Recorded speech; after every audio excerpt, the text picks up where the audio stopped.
মানুষ চিরকাল অজানাকে জানতে চেয়েছে, সমুদ্র পেরিয়েছে, আকাশ জয় করেছে, আর এবার মহাকাশের গভীর অন্ধকারে পা বাড়িয়েছে। কিন্তু ইভেন্ট হরাইজন আমাদের এক কঠিন প্রশ্নের মুখোমুখি দাঁড় করায়।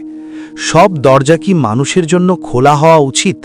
আর কিছু সীমা অতিক্রম করলে তার মূল্য কিভাবে চোকাতে হয়? মানুষ যখন স্রষ্টার নিয়ম অমান্য করে, অজানাকে জোর করে দখল করতে চায়, তখন বিজ্ঞানী নরকের দরজা খুলে দিতে পারে। এটি কোনো সাধারণ স্পেস অ্যাডভেঞ্চার নয়, এটি মানুষের অহংকার, লোভ আর সীমা লঙ্ঘনের শাস্তির গল্প। বর্তমান অর্থাৎ 2047 সাল, মহাকাশের নীরব অন্ধকারে হঠাৎ করে ধরা পড়ে একটি সংকেত। এই সংকেত এসেছে 7 বছর আগে হারিয়ে যাওয়া এক স্পেসশিপ থেকে। 2040 সালে ডিপ স্পেস রিসার্চ প্রোগ্রাম একটি মহাকাশযান ইভেন্ট হরাইজনকে পাঠায় আমাদের সোলার সিস্টেমের বাউন্ডারিকে ছাড়িয়ে প্রক্সিমা সেন্টরি এক্সপ্লোর করার জন্য। কিন্তু সেই মহাকাশযানটি নেপচুন গ্রহকে ক্রস করার সময় তার সঙ্গে সমস্ত যোগাযোগ বিচ্ছিন্ন হয়ে যায়। 7 বছর আগে পরীক্ষামূলক এই জাহাজটি হঠাৎ করেই অদৃশ্য হয়ে গিয়েছিল। কেউ জানত না জাহাজটি ধ্বংস হয়েছে নাকি অন্য কোথাও হারিয়ে গেছে। এই সংকেতের রহস্য উদ্ঘাটনে পাঠানো হয় rescue ship Lewis and Clark. জাহাজটির ক্যাপ্টেন মিলার একজন বাস্তববাদী ও অভিজ্ঞ ক্যাপ্টেন, আর তার সঙ্গেই আছে ইভেন্ট হরাইজনের নির্মাতা ডক্টর উইলিয়াম ওয়্যার, আর অন্যান্যরা হল lieutenant Stark, pilot Smith, medical tech Peters, engineer Justin, rescue tech Cooper ও ডক্টর ডিজে। ইভেন্ট হরাইজন তৈরি হয়েছিল এক বিপ্লবী প্রযুক্তির ওপর, গ্র্যাভিটি ড্রাইভ। এই ইঞ্জিনের উদ্দেশ্য ছিল কৃত্রিম ব্ল্যাক হোল তৈরি করা, স্পেস ও সময়কে ভাঁজ করে মুহূর্তেই আলোকবর্ষ পেরিয়ে যাওয়া। ডক্টর ওয়্যারের ভাষায়, আমরা আলোর গতিকে পার করিনি, আমরা রাস্তা ছোট করেছি। মহাকাশের দুটো ভিন্ন জায়গা একত্রিত করে, অর্থাৎ স্পেস টাইমকে ভাঁজ করে মুহূর্তেই মহাবিশ্বের এক প্রান্ত থেকে অন্য প্রান্তে যাওয়ার রাস্তা বানিয়েছি। কিন্তু কেউ ভাবেনি এই রাস্তা গিয়ে খুলে যাবে এমন এক জায়গায় যেখানে মানুষ যাওয়ার কথা নয়। 56 দিনের সফর শেষে তারা পৌঁছে যায় নেপচুনের কক্ষপথে, যেখানে ইভেন্ট হরাইজন অবস্থান করছিল। তারা যে ডিস্ট্রেস সিগন্যালটা পেয়েছিল সেটাকে অ্যানালাইজ করে অনুমান করে তার মধ্যে ব্যবহৃত শব্দগুলির অর্থ হল, আমাকে রক্ষা করো, অর্থাৎ কেউ সাহায্য চেয়ে এই সিগন্যালকে পাঠিয়েছে। কিন্তু ইভেন্ট হরাইজনে পৌঁছেই ক্রু মেম্বাররা টের পায় কিছু একটা ভীষণ ভুল হয়েছে। জাহাজ নিঃশব্দ, কোনো প্রাণের স্পন্দন নেই, কিন্তু দেয়াল, করিডোর আর কন্ট্রোল রুমে ছড়িয়ে আছে শুকিয়ে যাওয়া রক্তের দাগ।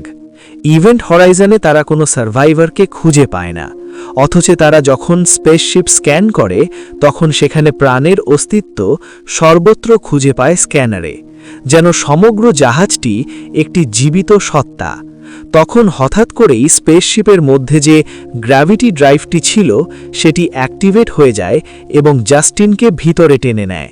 সেই সঙ্গে একটা শক ওয়েভ তৈরি হয় যেটি তাদের রেস্কিউ শিপকে ক্ষতিগ্রস্ত করে। সব ক্রু মেম্বারকে বাধ্য হয়ে ইভেন্ট হরাইজনে আসতে হয়। কুপার জাস্টিনকে রেস্কিউ করে আনে, কিন্তু জাস্টিন আর আগের মতন ছিল না। তার মধ্যে অদ্ভুত ধরনের পরিবর্তন আসে। তার মানসিক স্থিতি পরিবর্তন হয়ে গিয়েছিল, যেন একজন জীবিত লাশ। লুইস অ্যান্ড ক্লার্কের ক্রুরা একে একে দেখতে শুরু করে নিজেদের অতীতের পাপ, হারিয়ে যাওয়া প্রিয়জন, লুকিয়ে রাখা অপরাধবোধ সবই তাদের সামনে জীবন্ত হয়ে ওঠে। এই সবই জাহাজের অস্ত্র। সে শরীর আক্রমণ করে না, সে মনের ভিতর ঢুকে পড়ে। কম্পিউটার লগ চালু করতেই উঠে আসে এক ভয়ঙ্কর ভিডিও। পুরনো ক্রু মেম্বাররা উন্মত্তের মতো চিৎকার করছে, নিজেদের চোখ উপড়ে ফেলছে, একে অপরের মাংস খাচ্ছে, একে অপরকে হত্যা করছে। এটা কোনো দুর্ঘটনা নয়, এটা ছিল চরম উন্মাদনা। এরই মধ্যে জাস্টিন হঠাৎ কোমা থেকে বেরিয়ে আসে, এয়ারলকের বাইরে বেরিয়ে যায়, কিন্তু মিলার তাকে কোনো ক্রমে রক্ষা করে। এরই মধ্যে ডিজে ডিস্ট্রেস সিগন্যালটিকে পুনরায় ভালোভাবে অ্যানালাইজ করে বুঝতে পারে তাদের সিগন্যালের অর্থ বুঝতে ভুল হয়েছে। তাতে আসলে রক্ষা করো বলা হয়নি, বরং বলা হয়েছে নিজেদেরকে নরক থেকে রক্ষা করো। ধীরে ধীরে সত্য প্রকাশ পায়। গ্র্যাভিটি ড্রাইভ চালু হওয়ার পর ইভেন্ট হরাইজন ঢুকে পড়েছিল এক অচেনা ডাইমেনশনে, যা কোনো গ্রহ নয়, কোনো জগৎ নয়। এটা ছিল নরকের মতো এক বাস্তবতা। সেখানে ব্যথাই আনন্দ, পাপই মুক্তি, আর মানবিকতা মানেই দুর্বলতা। জাহাজটি সেই নরকের স্পর্শ নিয়ে ফিরে এসেছে, সাথে নিয়ে এসেছে এমন কিছু যা মানুষের ধারণার বাইরে। মিলার সবাইকে আদেশ করে প্রয়োজনীয় সামগ্রী নিয়ে দ্রুত ইভেন্ট হরাইজনকে তারা যাতে ছেড়ে দেয়। ডক্টর ওয়্যার আপত্তি জানায়, কিন্তু ক্যাপ্টেন মিলার তার কোনো কথাই শোনে না। পিটার্স ভ্রমের মধ্যে পড়ে মারা যায়। সবচেয়ে ভয়ঙ্কর পরিবর্তন ঘটে ডক্টর ওয়্যারের মধ্যে। স্ত্রীর মৃত্যুর অপরাধবোধ তাকে দুর্বল করে তোলে। ইভেন্ট হরাইজন এই দুর্বলতাকেই আঁকড়ে ধরে।